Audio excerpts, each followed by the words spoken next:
E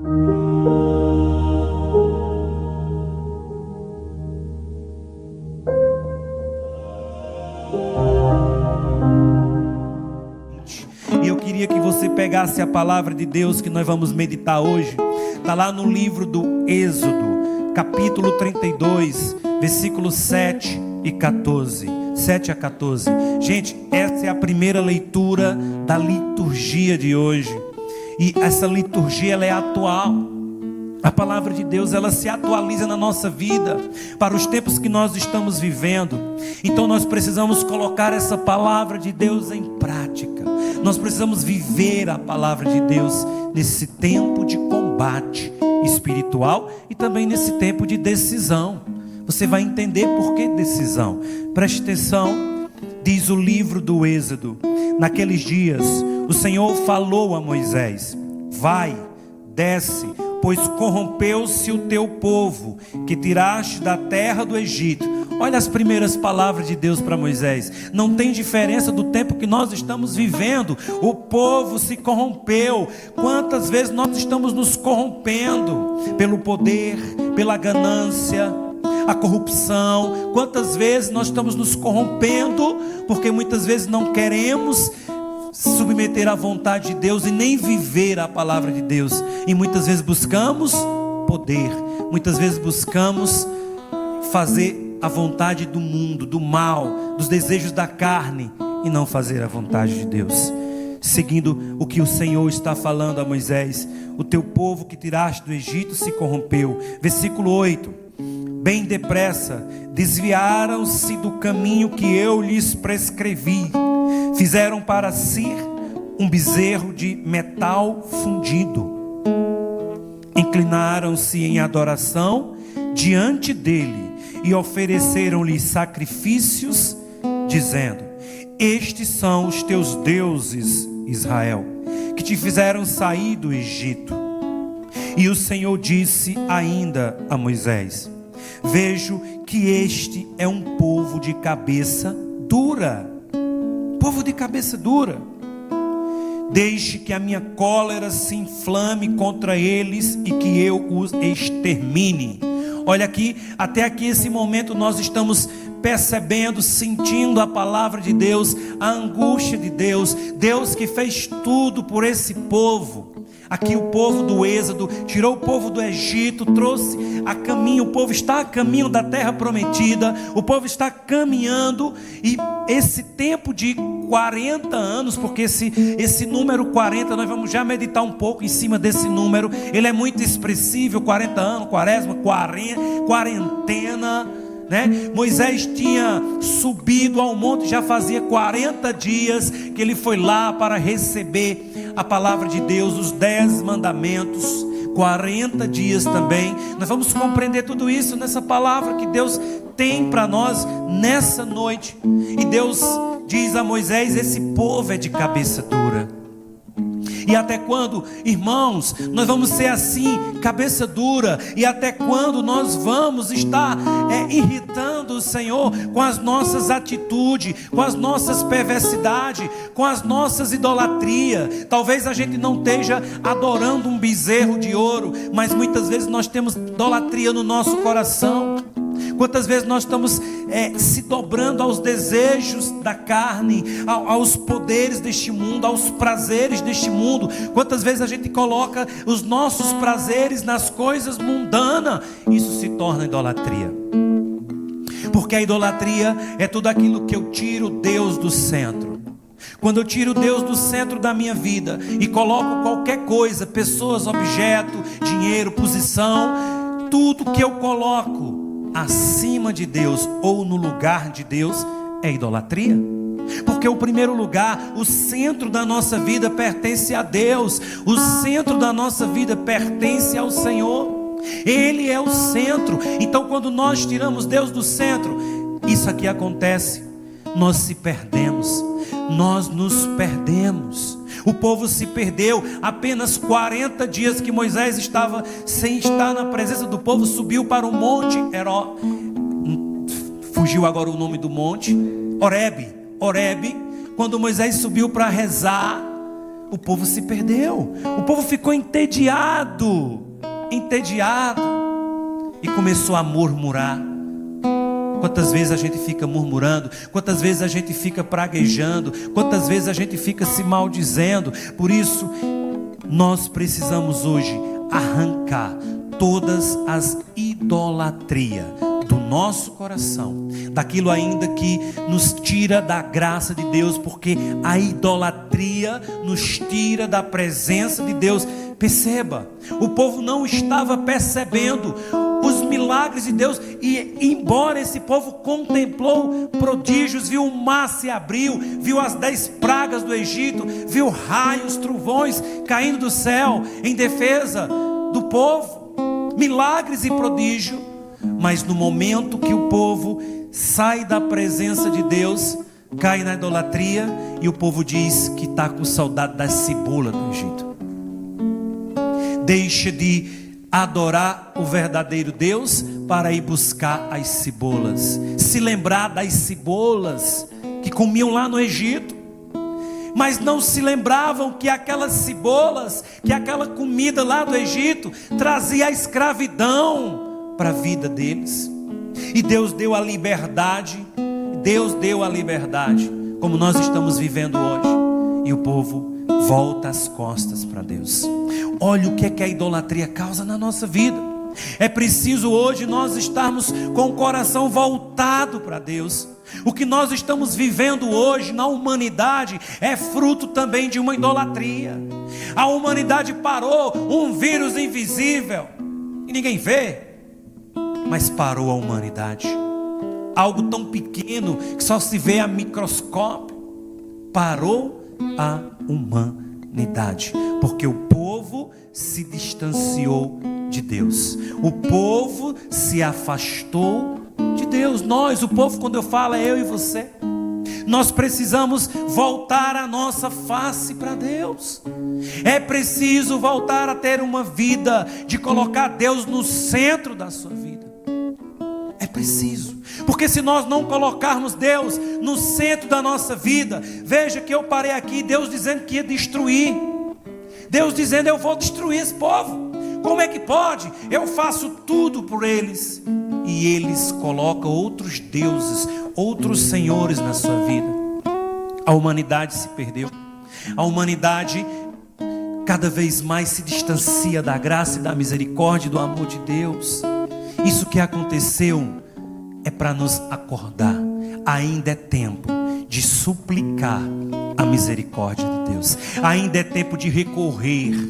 Ainda é tempo. Sabe por quê? Porque nessa leitura de hoje nós vamos aprender. Moisés, ele clama a misericórdia. Moisés começa a pedir clemência a Deus. Moisés vai dizer lá no versículo 11: Moisés, porém, suplicava ao Senhor seu Deus, dizendo: por que, ó Senhor, se inflama a tua cólera contra o teu povo, que fizeste sair do Egito com grande poder e mão forte? Não permitais, te peço, não permitais que os egípcios digam: foi com má intenção que ele os tirou para fazê-los perecer nas montanhas e exterminá-los da face da terra. Aplaque sua ira e perdoe a iniquidade, perdoe as nossas misérias, perdoe as nossas iniquidades, perdoe o teu povo.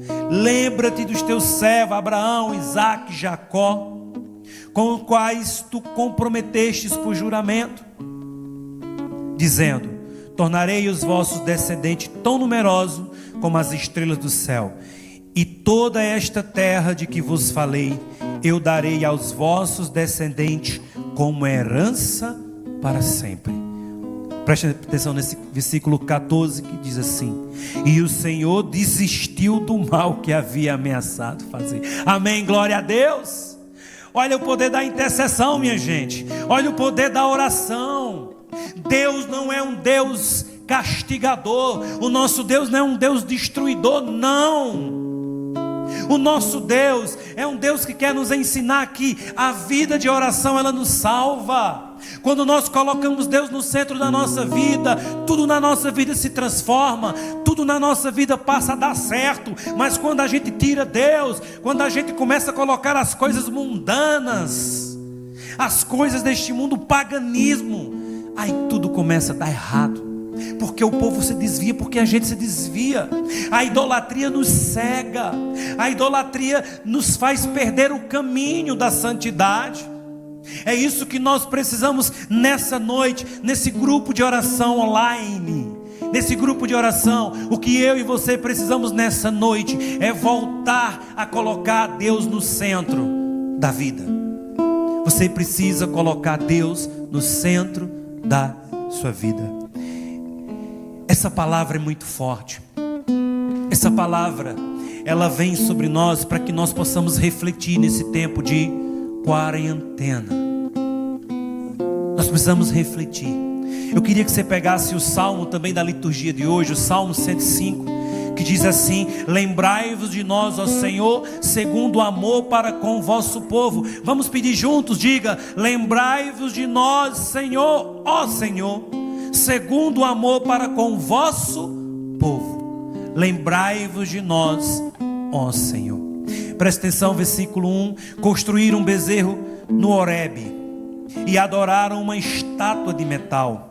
Eles trocaram o seu Deus, que é a sua glória, pela imagem de um boi que come feno. Misericórdia. Meu Deus, quantas vezes nós estamos trocando o Senhor, que é a nossa glória, quantas vezes estamos trocando o Senhor, que é a nossa alegria, quantas vezes estamos trocando o Senhor, que é a nossa felicidade, por nada.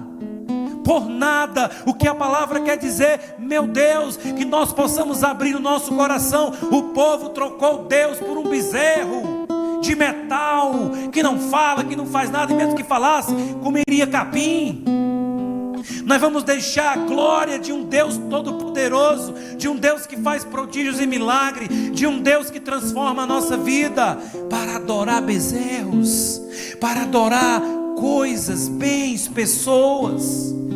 Nós precisamos abrir os olhos, nós precisamos abrir o coração, nós precisamos entender que nós não podemos colocar nada no lugar de Deus. Talvez você tenha aí se distanciado de Deus, talvez você não tenha mais tido uma vida de oração, você não tenha ido mais para a missa, para um grupo, você não tenha rezado o Santo Terço, os terços, você não tenha lido a palavra de Deus.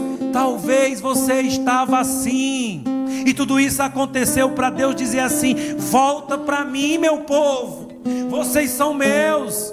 Mas vocês estão vivendo amordaçados, vocês estão vivendo escravizados ao inimigo, ao encardido, vocês estão vivendo perdidos. E Deus faz tudo para salvar a humanidade. Nem que preciso for mandar uma desgraça, permitir uma peste, nem que preciso for permitir uma doença, Deus permite. Porque quando não é no amor, é na dor. Quando é no amor, é no cinturão. Mas Deus tenta a todo instante nos salvar. Entenda que esse tempo é um ato de misericórdia, é um ato de amor de Deus para conosco, para a humanidade compreender que sem Deus nós não vivemos. E Deus, até nesse ensinamento, até permitir doenças ou catástrofe muitas vezes no meio de nós, Deus permite, não é Ele que causa, Ele permite para que nós possamos entender, acordar. Acorda tu que dormes, desperta tu que dormes. Deus permite. A humanidade é o desequilíbrio, a natureza ela dá uma resposta, a natureza dá resposta com maremotos, a natureza dá resposta com a temperatura, a natureza dá resposta com doenças, a natureza dá uma resposta. Daí Deus, o que é que Deus faz, filhos e filhas? Desse mal Deus nos orienta. Deus, como ato de misericórdia, Ele nos ensina que enquanto nós tivermos o olhar fito nele, colocar Ele no centro da nossa vida, tudo vai dar certo. Amém? Coloque o olhar em Deus. Coloque Deus no centro da sua vida. Você precisa fazer isso. Continuando a leitura, esqueceram-se do Deus que os salvara, que fizeram maravilhas no Egito, que fez maravilha no Egito, no país de Cã, fez tantas obras admiráveis, no Mar Vermelho, tantas coisas assombrosas. O que é que está faltando para você acreditar no poder desse Deus? Deus já deu muitos milagres, muitas provas de milagres. Jesus já fez muitos milagres e continua fazendo. Eu queria que você compreendesse nessa noite da misericórdia. Eu quero trazer aqui uma última reflexão, passagem bíblica, para você compreender que Deus tem que estar no centro da sua vida, para que as idolatrias que há dentro de nós, que muitas vezes nós escondemos, e é vergonhosa, como diz a palavra.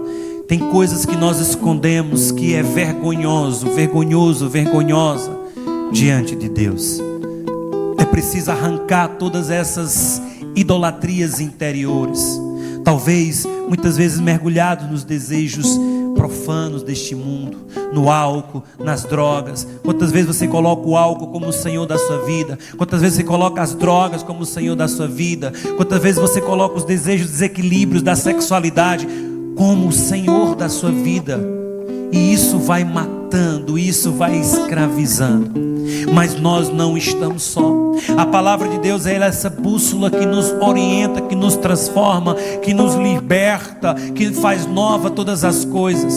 Você lembra quando os discípulos estavam no meio do mar, em alto mar, melhor dizendo, em alto mar, e eles estavam na barca em uma grande tempestade, uma ventania.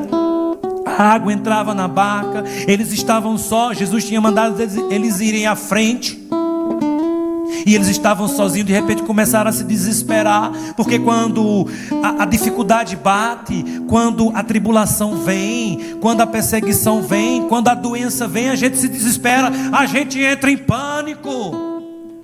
Quantas pessoas estão em pânico hoje? Quantas pessoas estão com medo? Quantas pessoas não estão nem dormindo? Então Jesus vinha caminhando sobre as águas, e eles estavam tão assustados porque eles pensaram que era um fantasma. E João, nosso querido amado João, discípulo amado, disse: é o Senhor. A intimidade de João é o Senhor. Quando João disse é o Senhor, Pedro: Senhor, és tu? E Jesus respondeu que era. E Pedro disse: então manda eu ir até ti. Manda eu ir até ti. Jesus estava vindo caminhando sobre as águas, em alto mar. Você já viu alguém caminhar em alto mar, em ondas, sobre as águas? Jesus caminhou. E Pedro teve a coragem também de caminhar, e começou a caminhar. Jesus diz: vem. Ele foi caminhando sobre as águas. Mas chegou um momento que Pedro tirou o olhar de Jesus e começou a olhar o que estava à sua volta. Começou a ter medo, começou a ver as ondas, a agitação, o barulho. Tirou o olhar de Jesus, e Pedro começou a afundar. É isso que está acontecendo com a humanidade. Tiramos o olhar de Jesus. Está todo mundo apavorado. É preciso voltar o olhar para Deus, voltar a face para Deus. Pedro começou a afundar e começou a gritar. A humanidade hoje grita. O desespero está grande, a dificuldade está grande. Então hoje a humanidade está gritando. Quantas pessoas estão em casa presos, obrigados? Você que pode estar na sua casa preso, obrigado, porque você está com medo do coronavírus. Você está com medo de ir na rua e ser infectado e morrer. Você está com medo. Mas o medo, ele domina-nos quando nós tiramos o olhar do Senhor. E Pedro: socorro, Jesus, me ajude, eu vou morrer.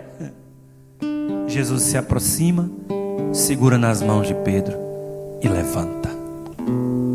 E levanta. É isso que nós precisamos hoje. Colocar Jesus no centro da nossa vida, para que Ele nos levante. Voltar a olhar para Deus. Amém? Diga para quem está na sua casa. Para quem está na sua casa. Diga com fé. Tenha coragem, seja ousado. Diga para a pessoa que está ao seu lado, diga assim: você precisa voltar a olhar para Deus. Você precisa voltar a ter uma vida de oração. Diga para o seu esposo, para sua esposa, seus filhos, que nunca nem rezou. Mas diga agora em nome de Jesus: você precisa voltar o seu olhar para Deus. Você precisa voltar a sua vida para Deus. E intimidade com Deus se tem por meio de oração. A oração é a via de intimidade com Deus. Não tem outra forma de conversar e de ter intimidade com Deus. Não tem aquela história: eu rezo do meu jeito. Aí te chama, vamos para a missa. Não, eu tenho minhas orações. Alto lá. É preciso ter intimidade com Deus. Será se você reza mesmo? Às vezes a gente dá desculpa e deixa passar. Entra dia, sai dia. Entra dia, sai dia. Vem noite, vem manhã. E a gente está seco. Sem uma vida de oração. Sem uma vida de oração. E aí as desgraças começam a acontecer. Gente, vamos levantar. A cada 10 dependentes químicos, 1 está em tratamento. Ajude-nos a manter a nossa casa para dependentes químicos. A Casa da Misericórdia. Fale conosco. 3521-4151. 3521-4151.